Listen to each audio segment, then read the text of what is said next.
তখনও শহরের এক কোণে চলছে লাশের গণনা। এরপর পুড়ে কয়লা হয়ে যাওয়া নিরীহ দেহ কাঁধে নিয়ে শোকে পাথর স্বজন হারানো ব্যক্তিরা রওনা হয়েছেন দাপনের উদ্দেশ্যে।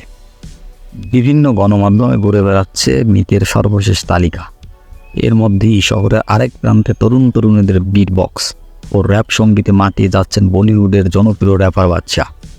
তাই শহরের একদিকে চাপা শোকে মুহূর্তেই যেন রাঙিয়ে দিয়েছেন এই শিল্পী।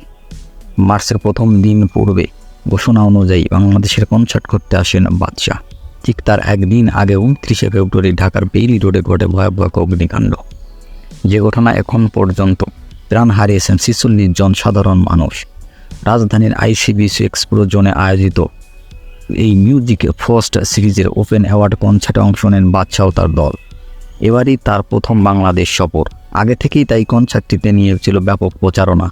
আগত দর্শকদের চড়া মূল্যের টিকিট কেটে উপভোগ করতে হয় তার গান। এরপর বাদশা কনসার্ট একদম শেষ ভাগে মঞ্চে ওঠেন এবং মৃতদের জন্য 30 সেকেন্ডের একটা নীরবতা পালন করেন। নীরবতা শেষে বিরামহীনভাবে উপস্থিত দর্শকদের বাদশা ও তার দলে গিয়ে শোনালেন বড় লোকদের বেটিল এই ধরনের জনপ্রিয় বেশ কয়েকটি গান। প্রায় 2 ঘন্টা নিজের গানে বুট করে রাখেন দর্শকদের।